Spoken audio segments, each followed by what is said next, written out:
We've got changes to Rengar, Vladimir, Yorick, and the Tribunal covered in this episode of the Patch Overview.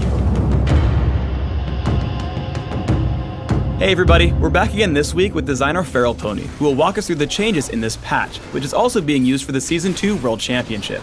While this video doesn't cover every single change, it will explain the thought process behind some of our decisions. Let's start with Rengar. He's one of the newest champions to the league, but he came out a little bit weaker than we had hoped. What are we doing this patch to give him more of that predatory punch? Rengar wasn't quite the ultimate predator we wanted to be, so we're beefing up his chasing and ambushing potential.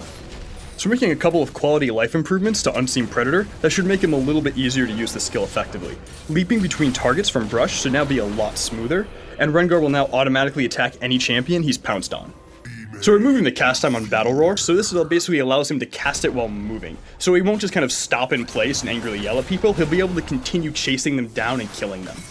So there are two main reasons why we made Thrill the Hunt faster. One is this is often his initiation move, we really want him to kind of excel at this. The other one is, again, hunting people down. If there's a straggler, we really want to be able to kind of go into stealth mode and actually catch and kill that person. Overall, this should make Rengar way more awesome and that really fulfill that ultimate predator fantasy. The Vladimir changes are always a bit controversial, but we have some changes in store for him this patch. What are we doing to the Crimson Reaper?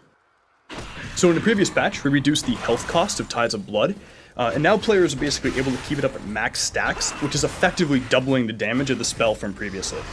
So as a result of this, a lot of Vladimir players are now stacking Magic Pen, and basically just wrecking teamfights in the middle of the game.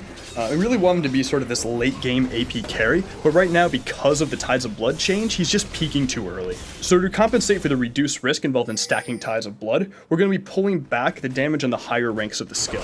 This should soften some of that mid-game punch, but still allow Vladimir to do really impressive damage late game after he builds some AP. Ziggs is getting an interesting change to his Satchel Charge ability. Take us through it.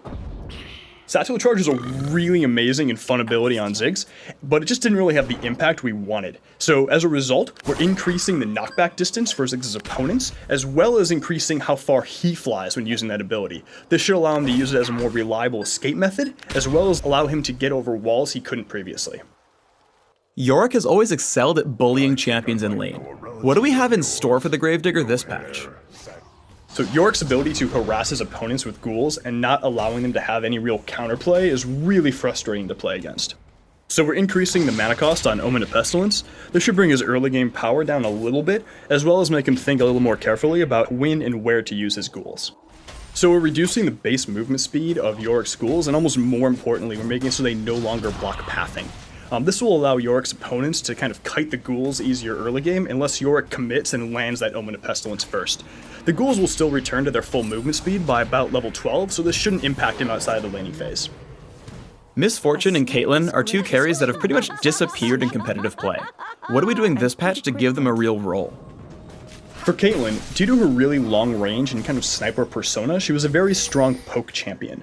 But Piltover Peacemaker wasn't really fulfilling its job, especially when firing through minions. The damage fall off was just too steep, which caused her to kind of underperform in lane. So Misfortune was never a bad AD carry to pick, but she really lacked that niche or special sauce that gave her a really solid pick in a team comp. So the first thing we're doing is we're adjusting Strut. We're decreasing the amount of time it takes for Strut to come back up off cooldown, and we're decreasing the amount of time it takes for it to reach maximum movement speed. This will increase her map mobility quite a lot, and allow her to see a lot of that fun lane switching and roaming gameplay a lot of the pro teams are doing right now. The last thing we're doing is we're removing the wind-up time on her ultimate. This will allow her to sort of lay down that heavy AoE damage faster and more reliably than before. Thanks, Feral Pony. Now, changing pace a little bit, we're going to have Dr. Light, game design specialist, take over the mic. So Light, we've got some changes coming in for the Tribunal. What are they and why are we making them? We're really happy with the impact the Tribunal's had on good sportsmanship and behavior in League of Legends so far, but we think there are always ways we can improve. This past summer, we experimented with reform cards, which gave punished users much more feedback as to why the community voted to punish them. However, we want to extend this additional feedback to Tribunal voters as well, and we're adding 2 new features to honor their contributions to our community. First, we've added the Justice Review. Here you can go over your previous cases, including the ones you skipped, to see the results.